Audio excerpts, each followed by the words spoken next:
Good afternoon, class. This is ESL Grammar 320 Folsom Lake College. Today we are looking at passives. So the passive voice and the active voice, more specifically, the passive here.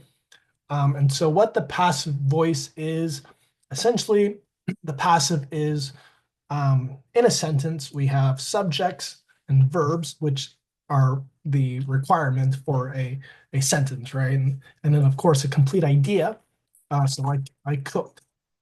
So a compliment or a complete idea, I believe, is most commonly how that's spoken, right? And so in this case, our subject is I, and then the verb is going to be cooked. An object is when we have who or what is receives the action, right? And so I cooked pizza. I cooked pizza.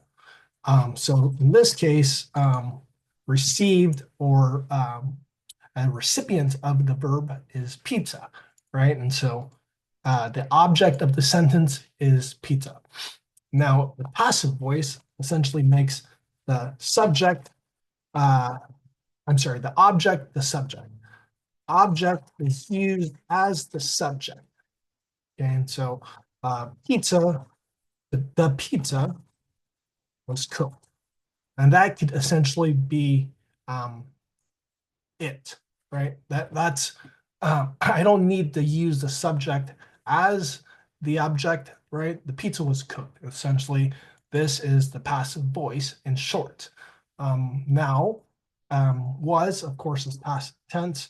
And so in the passive voice, you can use, of course, different verb tenses here. So you've got passive verb forms, the crime, looking here at the second box, passive verb forms, the crime is or is not investigated, right?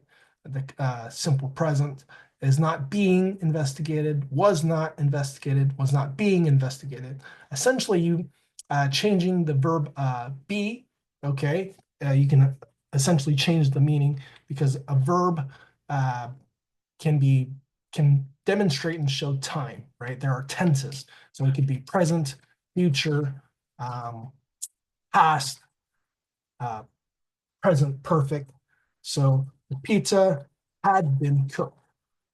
The pizza, oops, I forgot my pizza, my object, or essentially the passive voice, the subject. The pizza uh, has been cooked. Pizza will be cooked. And essentially, this changes the meaning and the time and the reference to where we are now, right? The pizza will be cooked, future tense. The pizza has been cooked. That is going to be the present perfect. So pizza has been cooked. And of course, we can use for, had, for, or since 2 hours, since 10 o'clock, something like that, right? And so, of course, we've reviewed the tenses in past videos and lectures, but here, more importantly, I just want to focus on the passive voice. And then in the passive voice, very commonly also, you will see a by statement. Um, so a by statement essentially shows uh, who did the action, right? The pizza had been cooked um, by by me, right? And so this can be used in many different ways. According to our textbook here, the passive with a by phrase, number 4, you can use a by phrase in the following situations. When you introduce new information about the agent. The money was stolen by a person who has a criminal record. So, of course, we know the money was stolen, but including that new information, who has a criminal record, right? Uh, in this case, our pizza, essentially, we can say instead of me, the pizza had been cooked by a man with a lot of experience, and this would be our new information here, right? Number two, when you want to credit or identify someone who did something. The bills were photocopied by FBI agents. I will say the by phrase is technically not necessary, right? It's just additional information. The sentences are complete without a by statement, right? So the bills are photocopied, period. The money was stolen. The money was found, perfect. But of course, when we have that by statement, it's that additional information that could be new information or to credit somebody, or the last one when it's surprising information. When the agent is surprising, example number three, the money was found by a little boy, right? And so that is surprising information. Sort of in the same way of pizza example. Pizza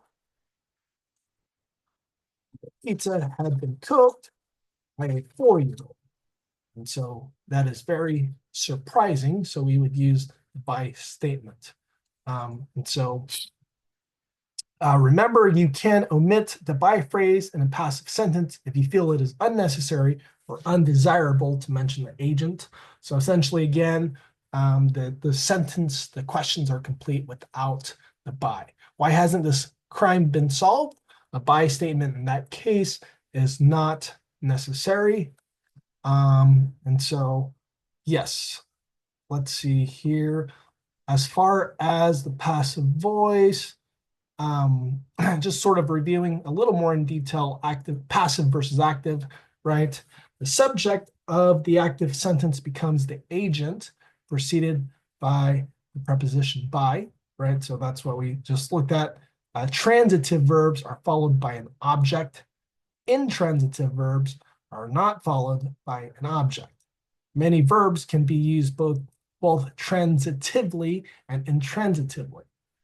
Transitive, they returned the clothes to the store. They returned home late in the evening. In this case, intransitive, there is no object. Sort of like here, the clothes. Okay, so just an introduction here on the passive voice. There will be more videos and postings in Canvas. There's 8 or 9 ways to use here the passive voice, and so another video for those. Okay, thank you.